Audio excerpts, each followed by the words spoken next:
የቡድሂዝሙ ሳንዲሂ ኒሮማካና ሱትራው ስለ አእምሮና ስለ ሀቅ የሚነግረን። ለመሆኑ አእምሯችን ሀቅን እንዴት ነው የሚገነዘበው የሚረዳው? እንዴት ነው ብላችሁ ጠይቃችሁ ታውቃላችሁ? በቡድሂዝም ወሳኝ የእድገት የመስፋፋት የመነሻ ቦታ እንደሆነ የሚነገርለት የሳንዲሂኒ ካርና ሱትራው ብዙውን ጊዜ በዚህ ጉዳይ ላይ መሰረታዊና ጥልቀት ያለውን ኢንሳይት ይሰጠናል። የሳንዲሂኒ ካሬና ሱትራው ወይም የሐሳብ ገላጩ ሱትራ ይሉታል ቡዲስቶች የቡዲስት ፍልስፍና የመሰረት ድንጋይ ነው። ይህ ጥንታዊ መጽሐፍ የሆነ የጥንታዊ ጥበብ ክምችት ብቻም አልነበረም። ይልቁንም በንቃተ ህሊናና በሀቅ ወይም በሪያሊቲ መካከል ያለውን ኢንትሪኬት ግንኙነት በብቃት የሚገልጽልን ነገር ጭምርም እንጂ። ከቡዲስት እይታ አንጻር ሱትራው በውይይት ወይም በዲያሎግ መልክ ነው ተደራጅቶ ተዋቅሮ የምናገኘው። በማይትሪሃ በተባለው ደቀ መዝሙሩና በቡድሃው መካከል በተደረጉ ውይይቶችና ንግግሮች በዚህ ቴክስት አማካኝነት ነው ቡድሃ የሰው ልጅ የመገንዘብና የአረዳድ እንቆቅልሽን ለመፍታት ለመግለጽ የሚሞክረው። ሱትራው የእኛ የሰዎች ንቃተ ህሊና በዙሪያችን ያለውን ዓለም እንዴት እንደምንተረጉመው በመግለጽ ይጀምራል። እንዲሁም ይህ አተረጓጎምም ሀቃችንን እንዴት እንደሚቀርጸውም ይገልጽልናል።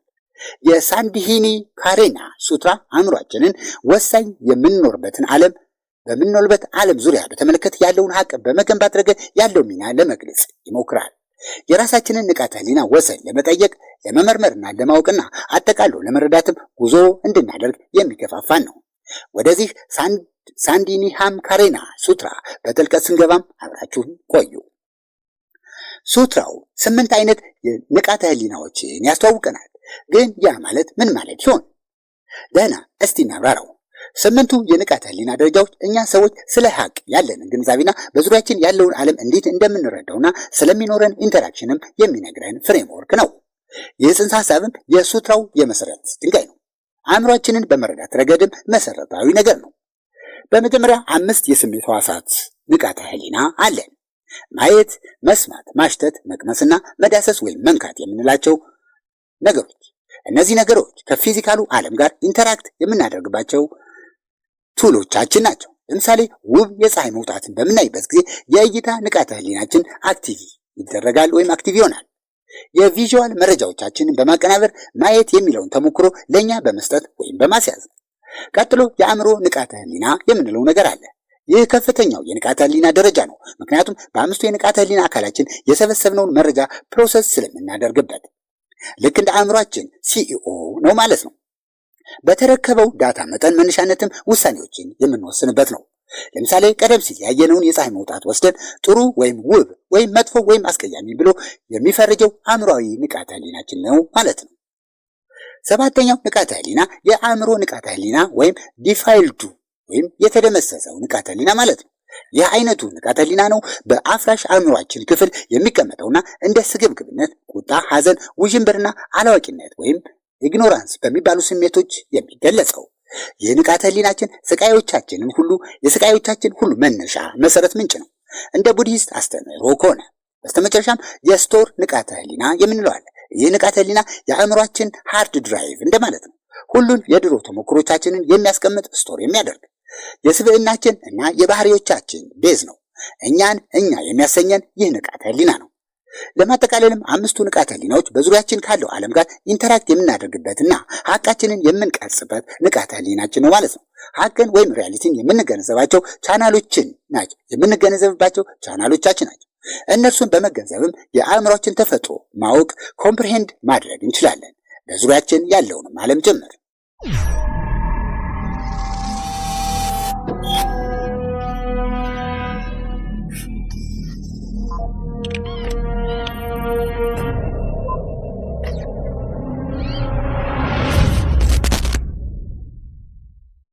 የጽንሰ ሐሳብ ስለመገንዘብ ስለማወቅ መሰረት የሚጥልና በዙሪያችን የሚገኘውን ዓለም ስለመረዳት የምንጀምርበት መሰረት ነው።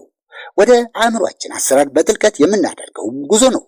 እናም በሳንዲሂኒ ማሃካሬና ሱትራ ከተገለጸልን በርካታ ጥበቦች ወይም ኢንሳይቶች ውስጥ አንዱ ነው። ስለዚህ ወደዚህ አስደናቂ ሰፊ መጽሐፍ በጥልቀት ስንገባም በጥሞና እየተከታተላችሁ አብራችሁን ቆዩ። ቡድሂስቶች በሱትራው ስለ 3 አይነት ተፈጥሮዎች ወይም ኔቸርስ ይናገራሉ። የሚኮረኩር ነው አይደል? ስለ ሀቅ ያለንን ግንዛቤ ወደሚያሰፋው ጥልቀት ወዳለው ምልከታ በዚህ ፍልስፍናዊ ጥያቄ ረገድ እናድርግ። በመጀመሪያ ኢማጂነሪው ኔቸር የምንለው ተፈጥሮ አለ። በሂንዱ በተጨማሪ ፓሪካ ፒታ ይባላል። ይህ ተፈጥሮ ሁላችንን በአእምሯችንና በስሜት ሕዋሳቶቻችን መሰረት የምንገነዘበውን ዓለም ነው የሚወክለው። ያንን በስሞች፣ በቀለሞች፣ በፎርሞችና በተለያዩ ካራክተሪስቲኮች የተሞላውን ተፈጥሮ። ይህ ተፈጥሮ የውዥንብር ዘርፍ ወይም ሪሊም ኦፍ ኢሉዥን ነው። እኛ ፍላጎቶቻችንን፣ ፍርሃቶቻችንን እና ፍርዶቻችንን በነባራዊ ሀቅ ላይ ፕሮጀክት እናደርጋለን። ሪል ነው ብለን የምናምነው ዓለም ነው። ነገር ግን እውነተኛው የኤግዚስታንስ ተፈጥሮ የተገለበጠበት ወይም ዲስቶርትድ የሆነበት ሀቅ ወይም የሀቅ ነጸብራቅ ነው። ዲፔንደንት ኔቸር ፓራታንትራ። ይህ ለኢማጂነሪው ተፈጥሮ መወለድ ምክንያት የሚሆነው ከስር ያለ ወይም አንደርላይን ሪያሊቲ ማለትም ሀቅ ነው። የተፈጥሮ ማለት ክስተቶች ከትንተና ውጤታቸውን መሰረት ባደረገ መልኩ ምክንያትና ውጤታቸውን መሰረት ባደረገ መልኩ ወደ እውነት እንዲመጡ እንዲከሰቱ የሚያደርግ ተፈጥሮ ማለትም ሀቅ ነው። በዚህ ዓለም ሁሉም ነገር በውስጥ የተያያዘ ነው። ለብቻው የሚቆም የተነጠለ ምንም ነገር የለም። የተፈጥሮ በውዥንብሩ ኢማጂነሪው ዓለምና በአልቲሜት ሪያሊቲው ወይም በመጨረሻው እውነታ የፍጹሙ ተፈጥሮ ዓለም መካከል የሚገኝ ድልድይ ተፈጥሮ ነው። በስተመጨረሻም ወደ አብሶሉቱ ተፈጥሮ ወይም ወደ ፓራኒሽፓራ ወደሚባለው ተፈጥሮ እንመጣለን። ይህ ተፈጥሮ ከኢማጂነሪው ኔቸር እና ከውዥንብሩ ሀቅ የጸዳ ተፈጥሮና ዓለም ነው። ከዲስቶርትዱ ዓለም ተጽዕኖና ከራሱን ከቻለው ወይም ዲፔንደንት ከሆነው ዓለም ተጽዕኖ ነፃ ነው። የንጹህ ወይም ፒውርና ያልተቀየሰ ንቃተ ህሊና መገለጫ ሁኔታ ወይም ደረጃ ነው። ሁሉም ዱዋሊቲዎች በዚህ ተፈጥሮ ወደ አንድነት፣ ወደ አሃዳዊነት ይወርዳሉ። ስለ ኤግዚስታንስ እውነተኛውን ግንዛቤ ማግኘት መያዝ ነው። እርሱም ባዶነት እና ፎርም አልባነት ወይም ፎርምለስነስ ነው። ታዲያ እነዚህ ሶስት አይነት ተፈጥሮች እንዴት ነው ቀደም ሲል ከገለጽናቸው ንቃተ ህሊናዎች ጋር የሚገናኘው? ደህና፣ የመጀመሪያው ንቃተ ህሊና ከኢማጂነሪው ወይም ኢሉዥነሪውን ተፈጥሮ ጋር ነው ማች የሚያደርገው። ሴንሶሪ ፐርሰፕሽኖቻችንና ሜንታል አክቲቪቲዎቻችን የሚመለከቱ ስለሆኑ በኢሉዥናሪው ዓለም ላይ ተፈጻሚ ይሆናሉ።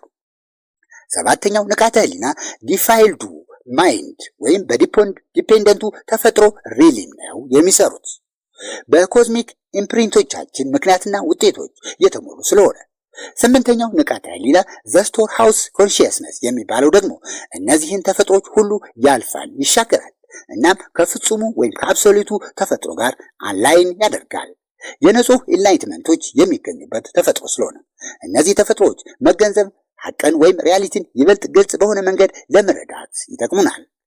የኢማጂነሪው ዓለም ውዥንብር ተፈጥሮ በመረዳት የዲፔንደንት ተፈጥሮን ዲፔንደንት መሆን አዝማሚያ በማወቅ በመቀበልና የፍጹሙን ወይም አብሶሉቱን ተፈጥሮ ንጹሁን ወይም ፒውሩን ንጹህ ንቃተ ህሊና ለማወቅ በመጣር ራሳችንን ካላዋቂነትና ከስቃይ እስራቶች ማላቀቅ ነፃ ማውጣት እንችላለን። እናም ወደ መጨረሻው እውነት ወይም አልቲሜት ትሩዙ መቃረብ እንችላለን።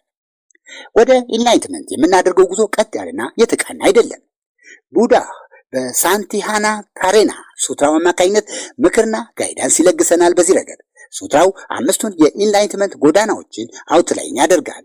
እያንዳንዳቸው እንደ ወደ ስፒሪቹዋሉ ጉዟችን የሚያዳርሱን የመሰረት ድንጋዮች በመሆን የመጀመሪያው የመሰብሰብ ወይም አኪዩሚሌሽን ጎዳና የምንለው ነው። የጉዞው የመጀመሪያው የመነሻ ፌዝ ነው። የኢንላይትመንት ዘሮች የሚዘሩት እዚህ ፌዝ ላይ ነው። ግለሰቦች ሜሪቶችንና ጥበቦችን በማከማቸት ይጀምራሉ። ልክ ጓሯችንን በአትክልት መትከል እንደ መሙላት የሚቆጠር ተግባር። ጓሯችን አትክልቱን ኢንሪች እንደሚያደርገው እንደሚመግበው ሁሉ ግለሰቦችም ራሳቸውን በጥበብና በብልሃት ይሞላሉ፣ ራሳቸውን ይመግባሉ። ቀጥሎ ደግሞ የዝግጅት ፌዝ የሚባል አለ። ይህ ደረጃ ግለሰቡ ኢንላይትመንትን መገንዘብ የሚጀምርበት የሚቀስምበት ደረጃ ነው። የሜዲቴሽን ትምህርቶችን በመማርና ፕራክቲስ ማድረግን በመጀመር የሪያሊቲን የሐቅን እውነተኛ ተፈጥሮ ማወቅ መረዳት ይጀምራሉ። ጅማሮውን በሳብጀክቱ ዙሪያ ካጠናቀቁ በኋላ ወደ ትምህርቱ ጥናታቸውን በጥልቀት በመግባት ለሚፈልጉ ተማሪዎች ደረጃው ቅን ነው።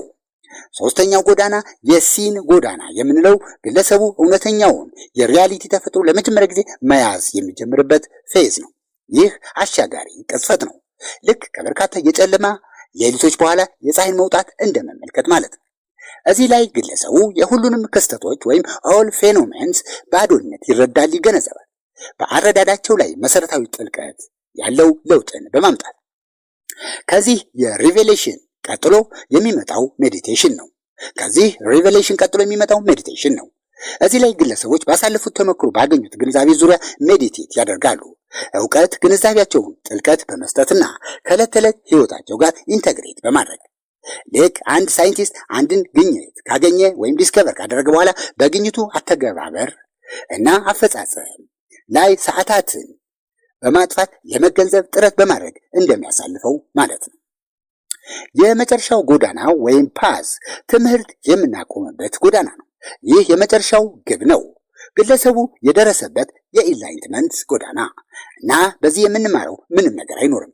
ልክ ከተራራው ጫፍ ላይ እንደመድረስ ማለት ነው እና ከጫፍ ሆኖ ፓራኖሚክ እይታ እንደመውሰድ ማለት ነው። ግለሰቡ እዚህ ላይ በማያቋርጥ ሰላምና መባረክ ወይም ብሌሲንግ ደረጃ ላይ ይሆናል። ከስቃይና ከድንቁርና የጸዳ ይሆናል። ይህ ጎዳና በስፒሪቹዋል እድገት ረገድ እንደ ሮድ ማፕ በመሆን ያገለግላል። በቡድሂዝም እንደ ማንኛውም ጉዞ የኢንላይትመንት ጉዞ በቻሌንጆችና በእንቅፋቶች የተሞላ ነው። ሽልማቶች ግን ስፍር ቁጥር የላቸውም።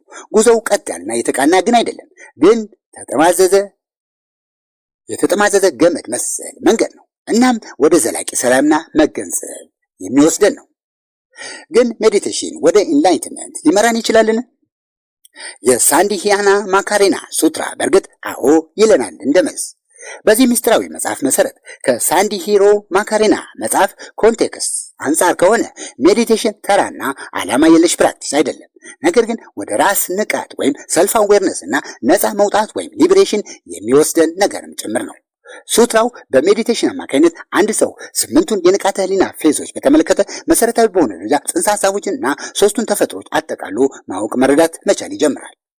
እስካሁን የሳንዲሂሮ ማካሬና መጽሐፍ ትምህርትን መርምረናል። ታዲያ ይህን ያገኘነውን ትምህርትና እውቀት እንዴት ነው በዕለት ተዕለት ህይወታችን ላይ ተግባራዊ የምናደርገው? ጥያቄው ማንኛውም ሰው ወደ ቡድሂስት ትምህርት በጥልቀት ገብቶ ሲቃኝ የሚያጋጥመው ወይም የሚጋፈጠው ጥያቄ ነው። የሳንዲሂሮ ማካሬና ትምህርት ውበቱም ትምህርቱና መጽሐፉ አብስትራክት የፍልስፍና መጽሐፍ ብቻ አለመሆኑ ነው። ይልቁንም ተግባራዊ ኢንሳይቶችን በዕለት ተዕለት ህይወታችን ውስጥ የምንተገብርባቸውን ነገሮች የሚጠቁመን የጋይድ መጽሐፍ ነው እንጂ።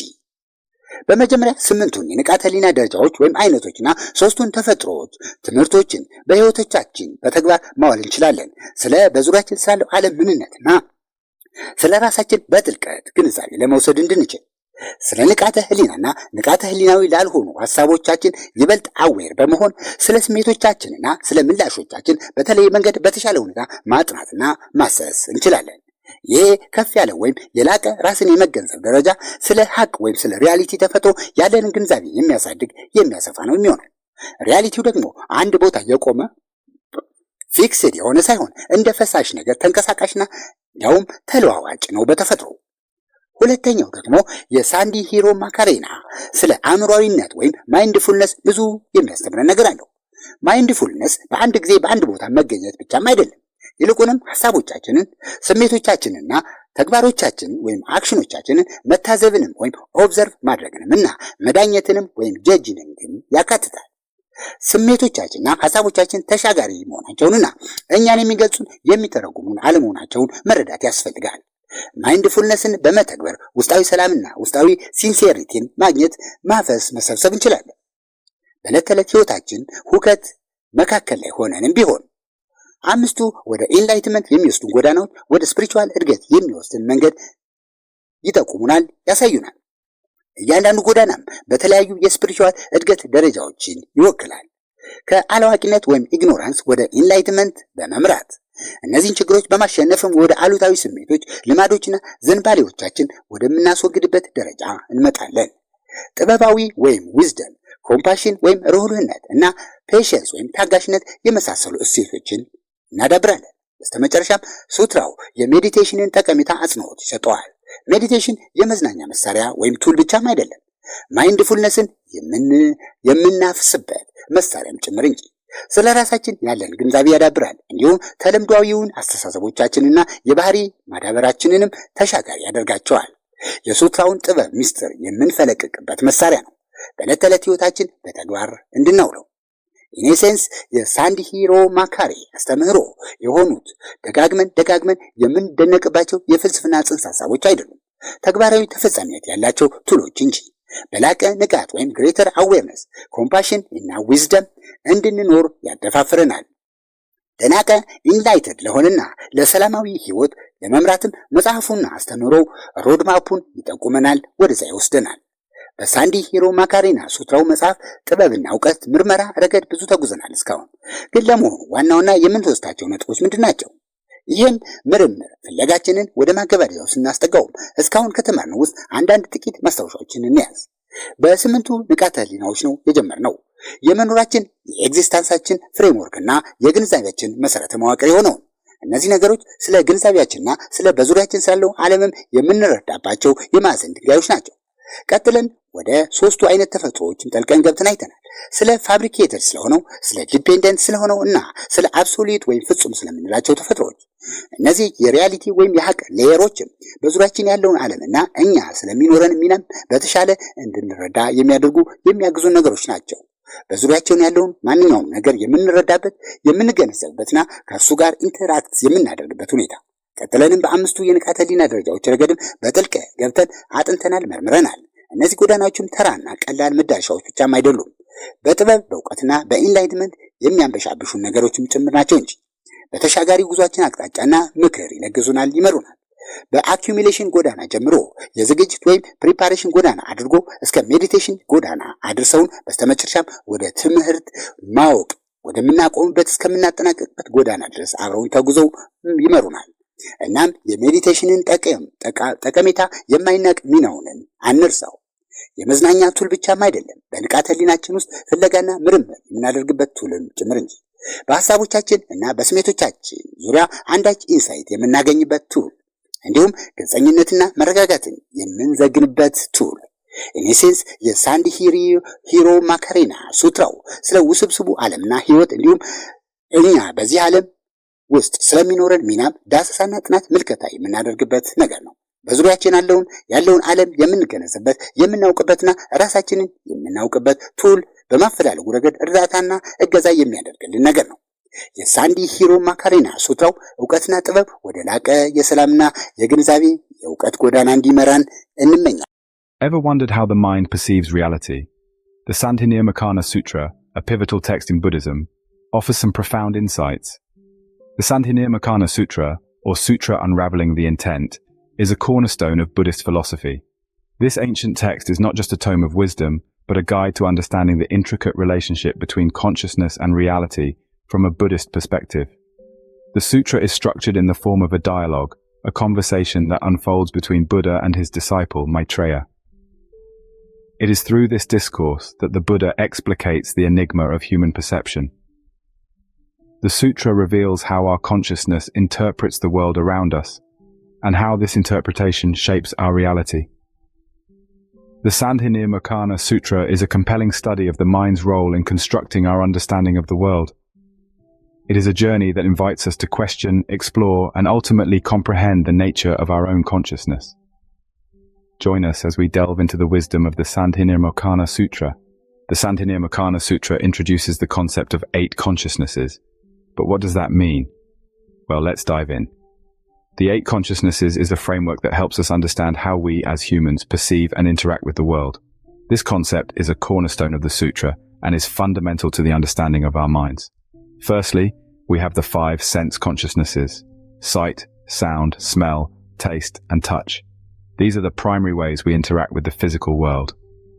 For instance, when we see a beautiful sunset, our sight consciousness is activated, processing the visual information and creating our experience of the sunset. Next, we have the mind consciousness. This is a higher level of consciousness that processes the information gathered by the 5 senses. It's like the CEO of our mind, making decisions based on the data it receives. For example, it's the mind consciousness that decides whether we like or dislike that beautiful sunset we just saw. The 7th consciousness is the defiled mental consciousness. This is the part of our mind that is clouded by delusions and negative mental states like greed, anger, and ignorance. It's the source of our suffering, according to Buddhist teachings. Last but not least, we have the store consciousness. This is like the hard drive of our mind, storing all our past experiences and karmic seeds.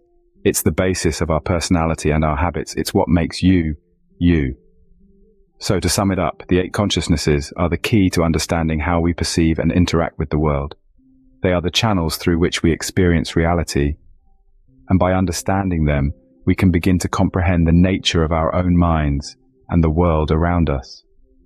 This concept forms the foundation of understanding how our mind interacts with the world.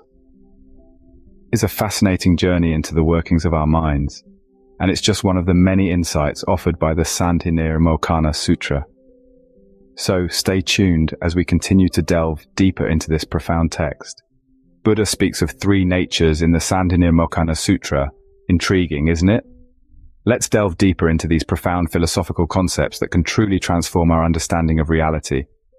Firstly, we have the imaginary nature, also known as parikalpita. This nature represents the world as we perceive it through our senses and our mind, filled with names, forms, and distinctive characteristics. It's the realm of illusion, where we project our desires, fears, and judgments onto reality. It's the world we believe to be real, but it's a distorted reflection of the true nature of existence. Next is the dependent nature, or paratantra. This is the underlying reality that gives rise to the imaginary nature. It refers to how phenomena depend on causes and conditions to come into existence. Everything in this world is interconnected, and nothing exists independently. This nature is the bridge between the illusory world of the imaginary nature and the ultimate reality of the absolute nature. Finally, we come to the absolute nature, or parinishpanna. This is the ultimate reality, free from the distortions of the imaginary nature and the dependencies of the dependent nature. It's the state of pure, unobstructed consciousness, where all dualities dissolve into oneness. It's the realization of the true nature of existence, which is emptiness and formlessness. So, how do these 3 natures relate to the 8 consciousnesses we discussed earlier? Well, the first 6 consciousnesses correspond to the imaginary nature, as they involve the sensory perceptions and mental activities that create our illusory world. The 7th consciousness, the defiled mind, operates in the realm of the dependent nature, as it's influenced by the causes and conditions of our karmic imprints. The 8th consciousness, the storehouse consciousness, transcends both these natures and aligns with the absolute nature, as it contains the pure seeds of enlightenment. Understanding these natures can help us perceive reality more clearly. By recognizing the illusions of the imaginary nature, acknowledging the interdependence of the dependent nature, and striving for the pure consciousness of the absolute nature, we can gradually free ourselves from the bondage of ignorance and suffering, and move closer to the ultimate truth. The journey to enlightenment is not a straight path, but Buddha offers guidance in the Sandhinirmocana Sutra. The sutra outlines the 5 paths to enlightenment, each one a stepping stone on the journey towards spiritual culmination. The first is the path of accumulation, the initial phase of the journey. This is where the seed of enlightenment is sown. Here, individuals begin to accumulate merits and wisdom, a process that is often compared to planting a garden. Just as a gardener nurtures their plants, so too must the individual nurture their wisdom and virtue. Next, we have the path of preparation. This is the phase where the individual prepares for the realization of enlightenment. By studying the teachings and practicing meditation, they begin to understand the true nature of reality. It's akin to a student who, after learning the basics, delves deeper into their subject of study.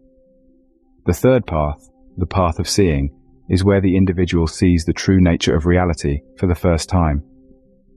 This is a transformative moment, akin to seeing the sunrise after a long dark night.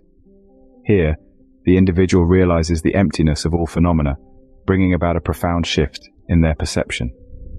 Following this revelation is the path of meditation. Here, the individual meditates on the realization they've had, deepening their understanding and integrating it into their daily life. It's like a scientist who, upon making a discovery, spends time understanding its implications and how to apply it. The final path is the path of no more learning. This is the ultimate goal, the point at which the individual has fully realized enlightenment, and there is nothing more to learn. It's like reaching the peak of a mountain and taking in the panoramic view. The individual now lives in a state of constant peace and bliss, free from ignorance and suffering. These paths serve as a roadmap for spiritual growth in Buddhism, Like any journey, the path to enlightenment is filled with challenges and obstacles, but the rewards are immeasurable. The journey is not a straight path, but a winding road that leads to a state of complete peace and understanding. Can meditation really lead to enlightenment? The Sandhi-Nirmocana Sutra certainly thinks so. In this sacred text, meditation is not merely a practice, but a pivotal path to self-awareness and liberation.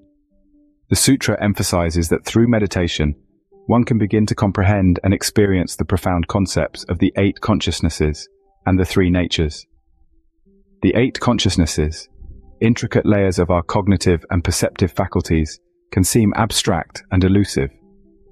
Yet, it is through the stillness and focused awareness of meditation that these layers can be explored and understood.